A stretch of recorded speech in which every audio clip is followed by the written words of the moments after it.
Hello guys, welcome to Soni online classes. आज इस video में हम डिस्कस करेंगे अर्बनाइजेशन एंथ्रोपोलॉजी के बारे में।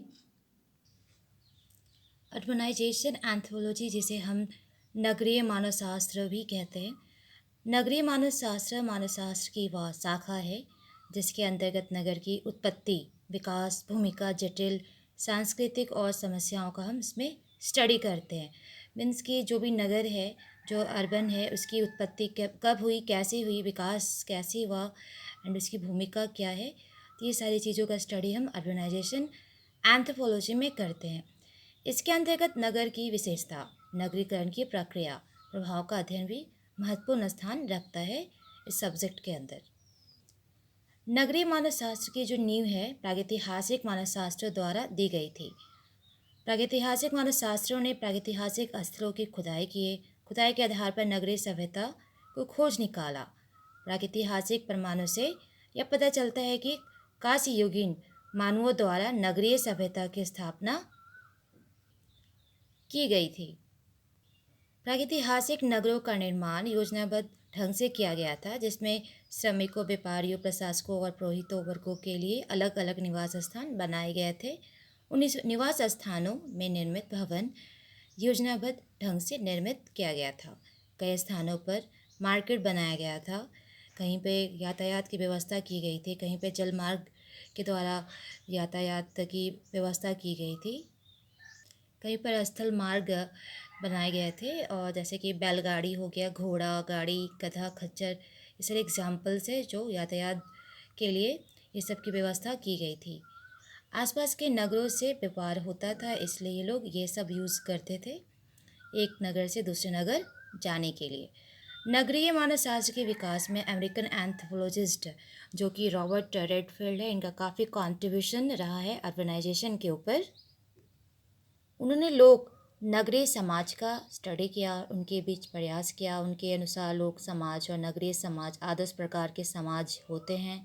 दोनों की अपनी अपनी विशेषता होती है, दोनों को नियंत्रण और अंततः संबंध बनाए रखता है। यह दर्शाता है कि किस प्रकार लोक समाज का रूपांतर में हुआ है। रॉबर्ट रेडफील्ड ने अर्बनाइजेशन को फिर 2 पार्ट्स में डिवाइड किया। एक होगा प्राइमरी अर्बनाइजेशन एंड दूसरा है सेकेंडरी अर्बनाइजेशन। तो ये प्राइमरी अर्बनाइजेशन क्या है, जिसे हम प्राथमिक नगरीकरण कहते हैं। तो प्राथमिक नगरीकरण की उत्पत्ति नियत विकास के कारण हुई थी, और जबकि सेकेंडरी जो नगरीकरण है यानी कि सेकेंडरी अर्बनाइजेशन है, इसकी घटना बहुविकास के कारण हुई थी।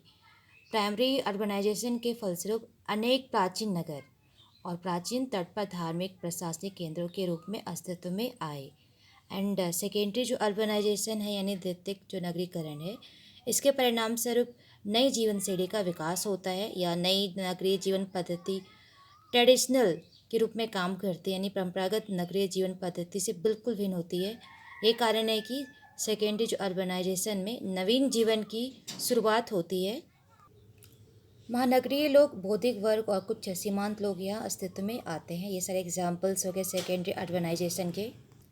इन नगरों का जो स्वभाव है धार्मिक ना होकर वो धर्मनिरपेक्ष होता है। वहाँ के लोग अपने अपने पेशों से बंधे हुए रहते हैं। पड़ोसी के साथ सामाजिक संबंध उनका पेशा समूह के रूप में सामाजिक संबंध बना रहता है। इनकी जनसंख्या जो है अधिक होती है, यहाँ की संस्कृति जटिल होती है। नगरों में नगरीय प्रशासन दिखाई पड़ती है। ये सारे एग्जाम्पल्स है सेकेंडरी अर्बनाइजेशन के।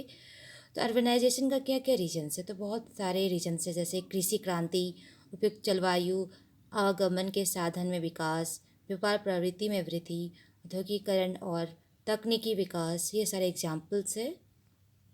तो गाइस इस वीडियो में हम डिस्कस किए कि अर्बनाइजेशन एंथ्रोपोलॉजी क्या है। तो सबसे ज़्यादा जो कंट्रीब्यूशन है रॉबर्ट रेडफील्ड का है। उन्होंने अर्बनाइजेशन को 2 पार्ट्स में डिवाइड करके समझाने की कोशिश की है, प्राइमरी एंड सेकेंडरी।